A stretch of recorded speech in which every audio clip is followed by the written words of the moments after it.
How is it going, everyone? I'm Dylan, this is All You Can Board, and today I'm going to be teaching you how to play this beautiful looking game right here called Canopy. Now, this is published by Weird City Games and designed by Tim Eisner, and it's a set collection game where you're going to be drafting cards and adding them to your forest, your tableau, and trying to score as many points as possible and grow your trees as tall as you possibly can as well. It's really simple to learn, but there's a lot of depth and strategy, especially in the drafting mechanics and how you're utilizing it, and there's also a bunch of variants in the box that allow for some added complexity and also like a 3-player and a 4-player variant, a solo variant, many ways to experience Canopy. I'm going to teach you how to play the 2-player game, so let's jump right into it. To set up, place the growth cards in the center of the table to form the game board. If you have the deluxe edition, these will be boards instead of cards. Shuffle the seed cards and place them here. Shuffle all the rainforest cards together and remove 10 randomly. Then separate them into 3 roughly equal piles and place them in the designated 3 season spots. Deal 1 card into New Growth 1, 2 cards into New Growth 2, and 3 cards into New Growth 3. Give each player a starting trunk card, and now you're ready to play. Okay, so turns in Canopy are super simple and super quick. All you're going to be doing is choosing to take cards from one of the New Growth piles or from the top of the deck blindly and adding them to your forest. To do this, pick up and look at the first New Growth pile.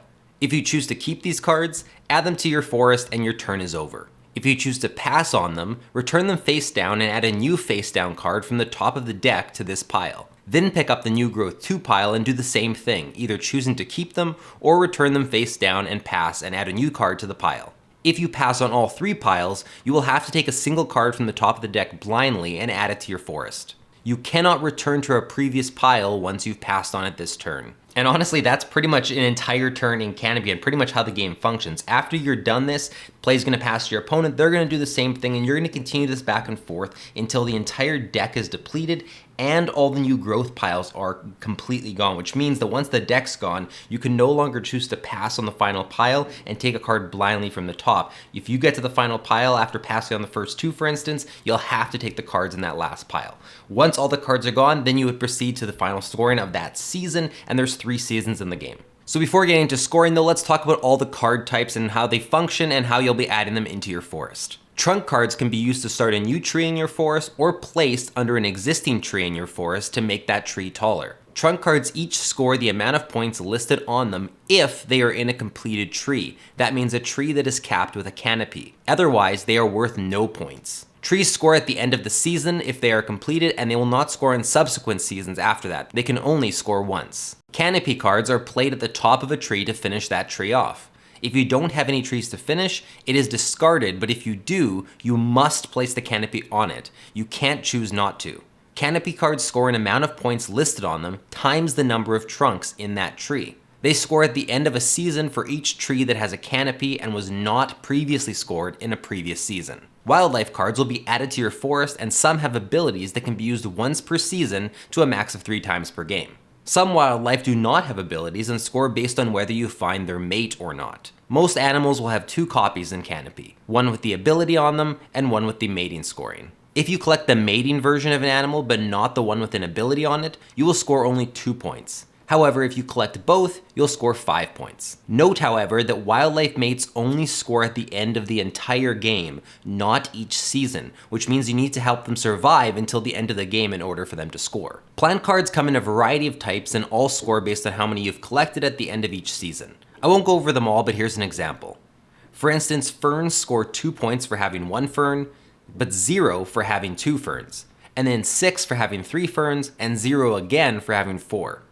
All plant cards have their own way of scoring, but they're all pretty self-explanatory. Weather cards only score if you have a pair of a rain and a sun card. If you do, they score 5 points. Seeds don't score you points, but instead, if you have at least 1 seed card, you will draw 3 cards from the seed deck at the end of the season. You will then be allowed to keep an amount of these cards equal to how many total seed cards you have in your forest. Drought cards force you to immediately discard 1 other card from your forest of your choice. Then the drought card is also discarded and does not stay in your forest. You cannot discard trunks or canopies from trees that have already previously scored for you. Disease cards do nothing if you have 1, but if you have 2, you must discard 2 wildlife cards at the end of the season.